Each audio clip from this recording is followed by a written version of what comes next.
Boa tarde a todos. Nós estamos hoje especificamente lembrando da passagem que a Ivone leu, para cutucar.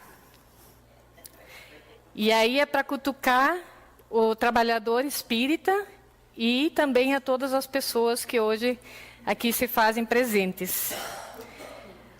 Nós lembramos da ansiedade, é o assunto que nós vamos falar hoje.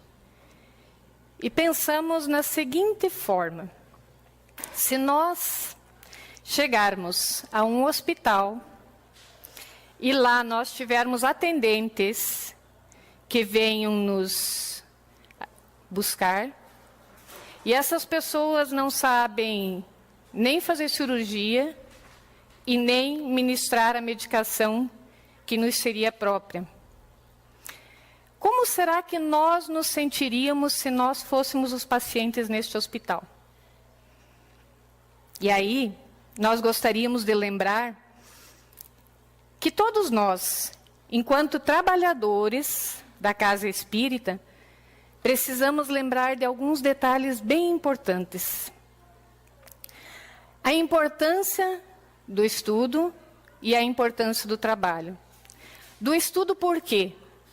Porque se nós não estudarmos, se nós tivermos pessoas para atender no atendimento fraterno e trazer para eles um alívio, uma segurança, um bem-estar, nós não vamos conseguir fazer isso. Nós precisamos do estudo para poder fazer isso com qualidade, né? E por isso que eu disse no início, nós estamos para cutucar hoje, né? Para a gente lembrar de algumas coisas.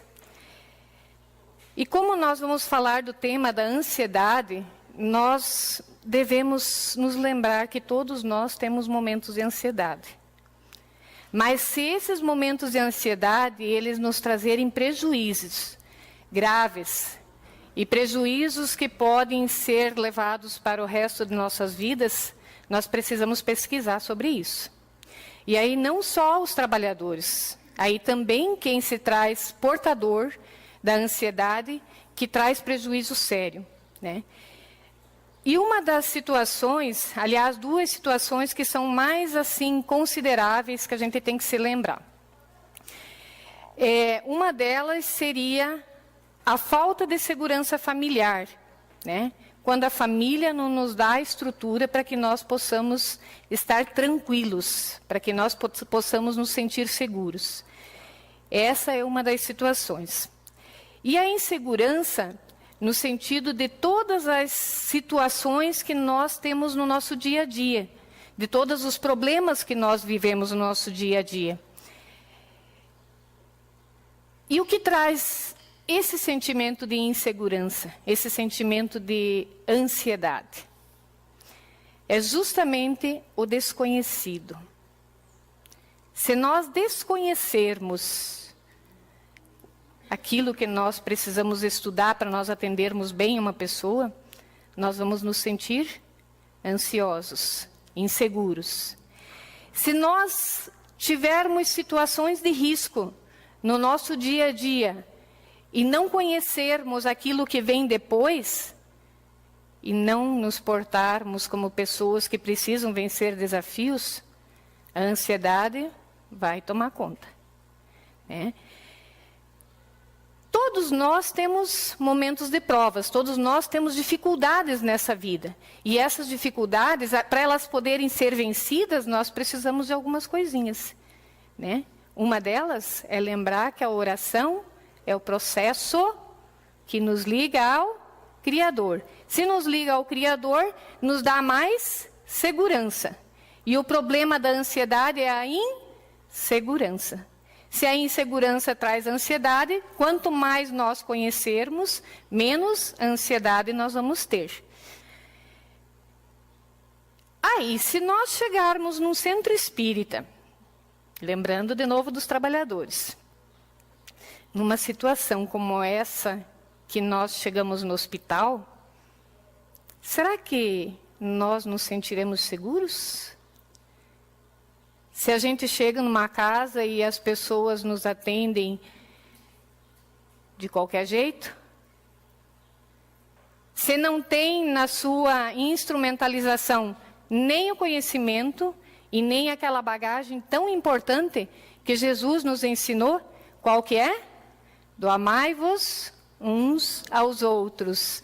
E isso significa ser humano, compreender a humanidade das pessoas, saber que as pessoas têm limites, que as pessoas têm problemas, que as pessoas têm desafios a serem enfrentados. Né? Essa é a primeira proposta de um trabalhador da casa espírita. E desconhecer isso é atender mal. Esse sentimento de humanidade que Jesus nos ensinou em todo o período enquanto ele esteve aqui, ele cumpriu rigorosamente, em todos os momentos, ou não? Todos os momentos Jesus cumpriu rigorosamente esse sentimento de humanidade. Porque ele não deixou de atender nenhuma das criaturas, mesmo aqueles que ele sabia que iam falhar logo depois. Deixou de atender? Não, Jesus atendeu. Aí depende de cada um de nós. Então a proposta é a seguinte, é instrumentalizar nós, os trabalhadores, e instrumentalizar as pessoas que venham buscar a casa espírita em forma de estudo ou em forma de palestra, seja lá como for. Para quê? Para que ela veja em nós a pessoa com quem ela se identifique? Para que ela veja em nós a pessoa com quem ela vai contar sempre? Também. Mas não é nesse sentido que nós vamos nos dirigir. Porque quando a pessoa precisar da nossa força, da nossa coragem, do nosso apoio, nós vamos estar ali para ajudá-la. Mas lembrando de um detalhe muito, mas muito importante. Ninguém que faça atendimento numa casa espírita tem o direito de se portar como muleta de quem quer que seja. Então, qual que é o papel do trabalhador da casa espírita? É auxiliar a pessoa a sair desse universo fechadinho, esclarecer e trazer para ela instrumentos para que ela caminhe com as próprias pernas. O que é isso? É trazer para ela a possibilidade do estudo e do conhecimento da doutrina espírita. Ela vai ter que ser espírita? Não. Ela precisa conhecer algumas coisas para se libertar de determinadas situações. E assim é para todos nós também. Por que para todos nós também? Porque nós, às vezes, nos enfrentamos em situações de ansiedade e depois a gente traz prejuízos para o nosso organismo, para o nosso corpício. E esse corpo, ele precisa ser bem cuidado. Né? Se nós não cuidarmos dele com qualidade, nós não vamos ter possibilidades de chegar ao término da nossa jornada. Né? Então, quem tem que cuidar é cada um de nós. E a proposta de nos conhecermos nesse sentido, onde a palavra de ordem é trabalhar no conhecimento, trabalhar na possibilidade de conhecer cada vez mais, para que nós não saiamos perdendo nessa jornada. E aí, todos nós precisamos nos posicionar. Não dá para ficar em cima do muro, não. Tem que tomar uma decisão. Eu quero promover a cura em mim. A cura da ansiedade, por exemplo, eu preciso fazer essa caminhada. Se eu não fizer essa caminhada, não vai funcionar. Né? Então, nós precisamos ter essa condição de lembrar as pessoas que estudar é extremamente importante. Aí, lembrando do livro Conflitos Existenciais, psicografado por Divaldo Pereira Franco, e ditado pela Joana de Ângeles, que diz assim, falando da ansiedade já.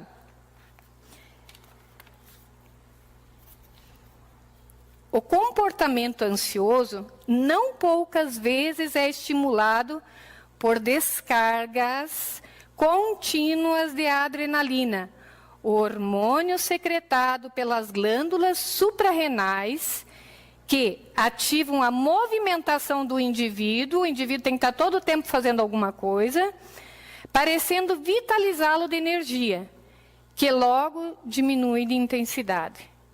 Então, a pessoa está o tempo todo no 220, né? Não sossega nem um minuto.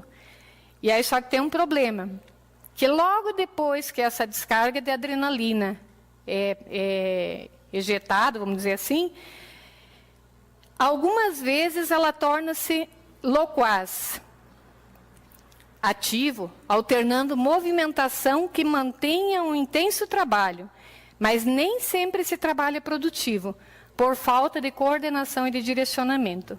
Noutras ocasiões, sofreia a inquietação e atormenta-se em estado de mutismo, taciturno, mais interiormente ansioso e tumultuado. A palavra mutismo tem um significado bem interessante.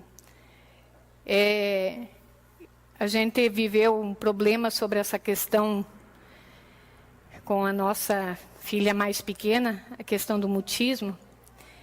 E isso é bem complicado, porque as pessoas precisam saber por onde caminhar para resolver essas situações. Então, o mutismo seletivo diz assim, de acordo com o CID-10, é um transtorno psicológico caracterizado pela recusa em falar em determinadas situações, mas em que o indivíduo consegue falar em outras. Geralmente envolve crianças tímidas, introvertidas e ansiosas, que falam apenas com alguns ou ambos os pais, ou com outras crianças e animais, mas não falam com adultos, tipo professores, médicos, dentistas, outros familiares ou desconhecidos. A frequência não varia muito de gênero, quer dizer, não tanto faz se é para homem ou mulher, mas normalmente acontece mais em casos de meninas. E em adulto é mais comum sejam diagnosticados como fobia social. Pessoas que têm uma ansiedade, se tiver que falar com alguém, entra numa tremedeira intensa e não consegue dar conta da situação. E aí, a gente precisa reforçar a condição de que nós, seres humanos, precisamos nos conhecer. Quando nós nos conhecemos, nós conseguimos compreender até que ponto eu consigo enfrentar o desafio sem entrar em crise. Até que ponto eu fico presa às minhas limitações e esqueço de caminhar. E aí, como a gente falou da questão da família, é interessante como nós, às vezes, não percebemos que pais, filhos, entram num universo onde a segurança não é possível, onde o filho se sente rejeitado, não porque o pai tenha rejeitado, mas por conta de que existe toda uma proposta de reencarnação, onde nas outras vidas falhou em alguns momentos com algumas situações nesse sentido, e hoje se sente inseguro. E essa é uma das causas que traz, uma das causas mais, vamos dizer assim, avolumadas, que traz prejuízo para a pessoa em relação à ansiedade. Por que então nós temos que conhecer sobre a ansiedade? Por que a gente precisa buscar? E qual seria o caminho, então, para a gente enfrentar? Vencer alguns caminhos é se posicionar. Quando Jesus faz para a gente a proposta do vinde a mim, todos vós que estáis fatigados e sobrecarregados, Jesus não disse assim, eu vou até você. Jesus disse, vem até mim. O que isso significa? Significa que não é Ele que vem para mim. É eu que tenho que dar o meu primeiro passo para ir até Ele. E para vencer os desafios da ansiedade, nós precisamos buscar Jesus. Aí nós temos um caso em atendimento fraterno, que também é ditado por Joana e psicografado por Divaldo, que fala de um atendimento que foi feito em 3 casas espíritas diferentes. Essa é uma das questões que hoje eu resolvi também trabalhar sobre essa questão do atendimento que as pessoas fazem nas casas espíritas, pensando que às vezes estão fazendo a coisa certa e às vezes não é bem a coisa certa. Às vezes parcialmente certa, mas não totalmente certa. Então, o caso desse menino era bem complicado, porque de repente ele não quis mais ir para a aula. Não tinha quem o convencesse a voltar para a escola. Entrou numa crise que ficava paralisado na hora de ir para a escola. Aí a mãe, que já ia à casa espírita, resolveu levar ele então para um trabalho de desobsessão. E na casa espírita, eles falaram realmente que era um processo obsessivo bem complicado de se resolver. Obsessores da pesada. Tá, ficou tempo e nada de resolver, nada de melhorar. E aí, foi para outra casa. Buscou atendimento na outra casa. Falaram a mesma coisa. Era atendimento para obsessor. Né? Resolver o caso do obsessor e ia resolver o problema do menino. Mas também ficou, e nada de resolver o problema do menino. Na terceira casa espírita que a mãe foi buscar este atendimento para o menino, o atendente teve um tino de reflexão e disse assim, que o caso do menino era de obsessão também, mas que só não era problema só obsessivo, era problema também de atendimento psiquiátrico. Então, o menino foi para o psiquiatra e, dentro de pouco tempo, o problema do menino estava resolvido. Né? Então, isso leva a gente a refletir um pouquinho sobre algumas coisas. A casa espírita vai fazer atendimento para a pessoa, só que tem que tomar o cuidado de não achar que tudo é obsessão.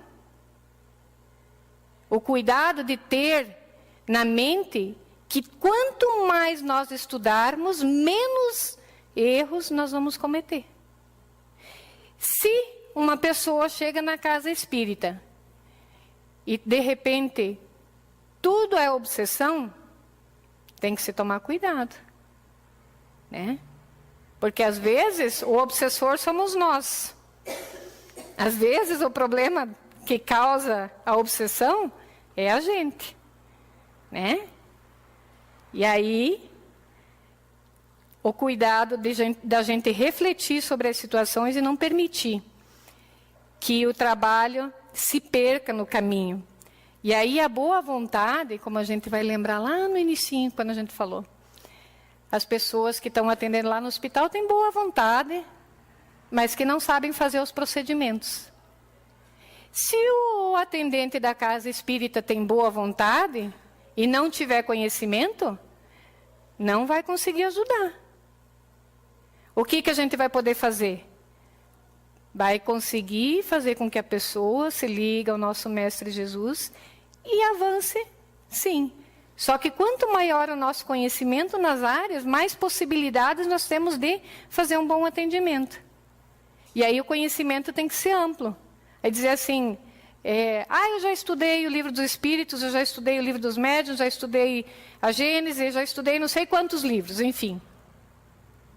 Mas o livro dos Espíritos, cada vez que nós retomamos ele, a mensagem é renovada no nosso cérebro de uma outra forma. Porque o nosso conhecimento e a nossa vivência já fizeram uma outra caminhada.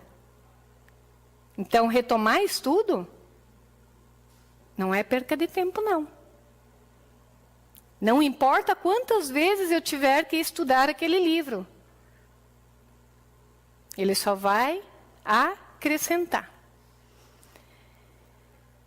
Para a gente conhecer, então, as raízes da ansiedade, e para que a gente não erre nesse sentido, de repente não se sinta seguro para poder fazer alguma coisa, a gente acaba trazendo prejuízo também.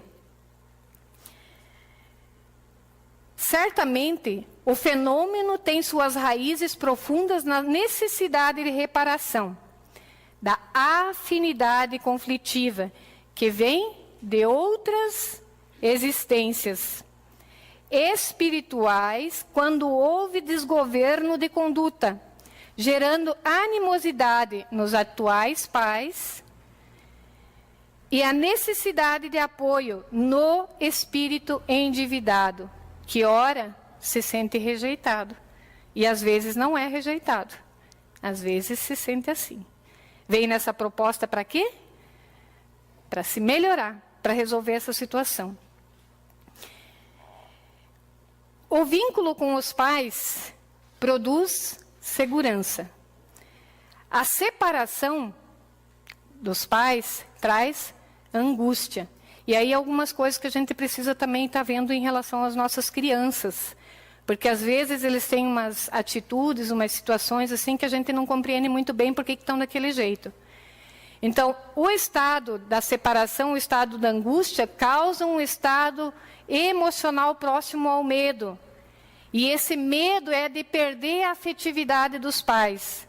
Aí causa inquietação e agressividade, pesquisada aqui também em conflitos existenciais, e quem fala sobre isso é o Freud. Então a insegurança toma conta. Eu tenho medo de tudo. Eu tenho medo de, se eu estiver doente, que eu não terei cura. Porque as coisas vão só complicar, não vou resolver o problema. Aí eu tenho medo de perder os bens. E aí eu fico naquela ansiedade de cuidar. Eu tenho que ficar em casa, tenho que cuidar da casa, não posso sair, não posso dar um passo para fora de casa, porque tenho que cuidar da casa, que as pessoas vão me roubar e que um monte de coisa vai acontecer. Aí eu tenho medo de perder os filhos. Daqui a pouco eles voltam para casa e a gente não sabe quando eles vão voltar. E aí eu fico grudado no filho de um jeito que eu não deixo ele viver. E ele não pode caminhar. Ele não pode tomar suas próprias decisões. Aí eu tenho medo da malícia dos outros. As outras pessoas falam um monte de coisa de mim e eu fico com medo que eles ficam passando para os outros falando um monte de coisa que não deve. Aí eu tenho medo da morte, ou melhor, pavor da morte. Por que será que a gente tem medo da morte? Lembra que no começo a gente falou da insegurança? O medo do que vem depois? O que causa ansiedade é a insegurança, a falta do conhecimento, a falta do ter confiança, né? Porque quando a gente confia, quando a gente tem fé, essa ansiedade tende a diminuir. O trabalhador espírita, então, precisa ficar bem atento. Porque ele objetiva acender a luz, oferecendo roteiro no labirinto, oferecendo esperança. No entanto, não carrega o fardo de quem quer que seja. Então, a proposta é esclarecer. Nunca esquecer disso. E aí não é para o trabalhador espírita apenas, para todas as pessoas. Quando nós nos propusemos ajudar alguém, que a gente não se faça de muleto de ninguém. Que a gente se faça trampolim para que essa pessoa consiga avançar um pouquinho mais e alcançar uma nova escada, né? Alcançar um degrau a mais. Essa escada, esse fardo que a gente está falando, aliás, cada um vai precisar carregar. E para isso, cada um precisa estudar. Cada um precisa se compreender. Cada um precisa se iluminar. Trabalhador ou a pessoa que contigo vai falar. Para que você se alivie, ela vai falar no sentido de trazer a luz para o teu caminho. Mas quem vai carregar esta luz a partir desse momento é cada um de nós que tiver coragem de se enfrentar e que tiver coragem de olhar a ansiedade e tentar resolver ela. Essa já era a proposta de Jesus. Lembra? Vinde a mim, todos vós que estáis sobrecarregados, que eu vos aliviarei. Jesus disse para nós: vocês podem fazer o que eu faço e muito mais. Então, se Jesus dava para as pessoas essa condição de iluminá-las, trabalhador espírita, as pessoas, ou que sejam de qualquer outra religião e que tenham essa proposta de trabalhar em nome de Jesus, vão estar erguendo as pessoas do lamaçal que muitas vezes nós nos encontramos. Isso é vencer o desafio. Isso é se encontrar. Então, a responsabilidade de todos nós é ampliar o conhecimento para quê? Para que a gente tenha mais qualidade na hora de auxiliarmos as pessoas. Para que a gente tenha mais qualidade na hora da gente se ajudar. Porque nós, quando auxiliamos o outro, nós ajudamos mais a nós mesmos. O maior retorno é o nosso. Vencer isso é conseguir compreender que nós estamos nessa jornada aqui na Terra com o desejo de promover um mundo melhor.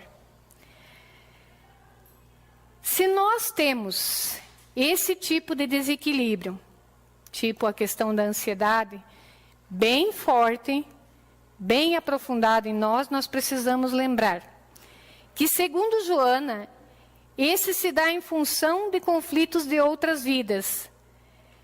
E nessa vida, nós trazemos à tona as inquietações e culpas que são liberadas através de catarse e pelo sofrimento reparador, nos harmonizando, né? Nós temos ainda mais uma historinha de Divaldo, que fala da ansiedade. Ele tinha uma colega de trabalho que tinha uma série de regalias. Podia participar de lugares onde é que se tocava música e esse tipo de coisa ela tinha para ela poder participar. Aí ela tinha uma coleção de livros, né? E aí um dia Divaldo resolveu pedir para ela, então, já que tu não vai assistir fulana de tal, que eu não lembro quem que é a fulana de tal, dá para mim então o ingresso. Ela disse: não, eu não posso dar para você. Como é que eu vou dar para você? Eu vou deixar para ver quando eu me aposentar. E assim foi. O livro, que era uma coleção que o Divaldo queria muito ler, que estava lá guardadinho, que ela não lia, ela era sistemática em todos os pontos, ela chegava certinho no horário no trabalho, saía certinho no horário, no mesmo horário sempre. E aí, ele, doido de vontade de ler aquela obra, foi pedir para ela. Mas olha qual que é a surpresa dele. Diz assim, que ela ia ler depois que ela se aposentasse. E imagina que ela ia pegar o livro que ele já tinha folhado, que ele já tinha lido. Já ia estar usado, daí não ia funcionar também, não ia dar certo. E aí, Divaldo disse assim, que a mulher morreu antes de se aposentar, né? A ansiedade de sair de qualquer coisinha que estivesse fora daquilo que estava programado, que tinha que ser ritual certinho, não dava. Ela não conseguia vencer o desafio de pensar assim, eu posso deixar algumas coisas de lado. E vocês sabem por que ela não ia assistir às peças de teatro e às músicas? É porque ela tinha que deitar todo dia às 10 horas. E a peça de teatro ia até às 11, 11h30. E aí ela não podia. Olha só quanta coisa que a gente cria para a gente, né? Aí tem mais uma outra historinha também, que é de Divaldo, falando da questão da ansiedade. Ele encontrou um amigo em São Paulo, e esse amigo, ele fazia muito tempo que ele não via. E correu atrás do amigo quando ele viu, porque o amigo estava com tanta pressa, e daí não conseguiu alcançar, mas daí o amigo teve que esperar para atravessar a rua, correu atrás dele e conseguiu alcançar ele. Aí começou a conversar com ele, vamos tomar um cafezinho? Ele disse, não, estou com pressa, não posso. Mas vamos tomar um cafezinho? Divaldo insistiu com ele até que ele foi tomar o tal do cafezinho. Aí passaram o dia inteirinho juntos. De manhã até às 4 horas da tarde, quando o Divaldo tinha que se preparar, porque ele tinha uma palestra às 8. Aí ele tinha que ir embora para casa. Né? Para casa onde ele estava hospedado. Né? E aí ele ficou todo esse período com esse amigo, que acabou esquecendo da pressa dele. E aí o amigo dele, daí o Divaldo convidou ele para a palestra e ele disse, não, então eu vou. Né? E o Divaldo foi para casa, se trocar, enfim, fazer tudo o que ele tinha que fazer. Aí ele chega lá, e quem estava na primeira cadeira? O amigo dele. E aí o amigo dele disse assim, eu vim direto, porque depois eu não ia mais achar lugar, né? Daí ele foi abraçar o Divaldo e disse assim para ele, muito obrigado por ter me tirado desse universo que eu estava envolvido. Por questão da pressa, de ter que ser tudo muito rápido. Aí ele disse, mas você de repente estava com pressa para ir para o trabalho, né? Ele disse, não, eu estava de férias. Com pressa para quê? Com pressa? Por quê? Assim, nós somos. Nós inventamos moda para tudo. Nós temos um monte de coisa que a gente tem que fazer o tempo todo. Às vezes a gente tem mesmo. Mas tem algumas coisas que a gente pode deixar de lado para construir uma nova moral, uma nova pessoa para cada um de nós. Conseguir vencer não é fácil. Mas é um desafio que é possível. Que Joana coloca para a gente aqui também. Esse livro aqui, tá coitadinho, passado de para lá de Bagdá, que ele molhou. Mas é um livro assim que traz uma história de vida de cada um de nós. Ele fala de conflitos existenciais. E tem cada coisinha que trabalha com a gente naqueles pontos mais críticos que a gente tem, cada detalhe desses da nossa vida, que esse livro pode trazer uma série de condições para nos ajudar a solucionar. Então, pensando na nossa forma de ver a ansiedade. Hoje, lembrando do moço aqui, do Divaldo, a ansiedade é, na conjuntura social da atualidade, um grave fator de perturbação e de desequilíbrio, que merece cuidados especiais, observação profunda e terapia especializada. Lembrando do caso do menino que a gente falou antes, que nem sempre só a prece, porque se a gente não tiver um apoio, uma ajuda para conscientizar, para mostrar para o nosso cérebro que tem algumas coisas que precisam ser mudadas, né? Se a gente não conseguir fazer esse processo, a prece é um importante instrumento, mas a gente às vezes precisa desse apoio externo. E a gente não pode esquecer dele, né? Também, lembrando lá na página 105, o tormento dessa dificuldade tão grande que é a ansiedade, porém, que produz distúrbios generalizados tais como sudorese abundante, colapso periférico, aritmia cardíaca, inquietação exagerada, receio de insucesso, produz o estado patológico, que pode ser superado com o auxílio de especialista, psicoterapeuta, e o desejo pessoal realizado com empenho para consegui-lo. Então, quando Jesus fala, vinde a mim, é vinde a mim. Se eu não me esforçar para ir até Ele, eu não vou alcançar. Então, eu preciso ir até Jesus, porque eu preciso levantar os meus pés para caminhar. E sem conseguir caminhar, eu não consigo esse retorno. Eu preciso ir até Ele. Lembrando que a terapêutica é possível se o paciente deixar o mestre agir em nossas vidas ou na vida de cada um, terá possibilidades de iluminar-se se permitir que o terapeuta dos terapeutas atue em sua vida. Isso quer dizer exatamente o quê? Nós podemos ir procurar quantos terapeutas nós quisermos. Se nós não permitirmos que Jesus atue em nossa vida com intensidade, também não vai resolver. Então, nós precisamos lembrar que a medicina e as terapias existem aqui na Terra, é para nos ajudar.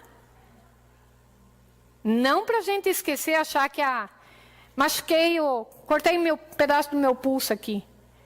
Vou esperar o negócio sarar sozinho, fazendo oração? Não dá. Então, quem tem que ir até? Somos nós. Nós não podemos esperar sair todo o sangue do pulso aqui para depois ir tentar resolver. Né? Jesus, em todos os momentos que Ele faz as curas, Ele lembra. Vinde a mim, levanta e anda,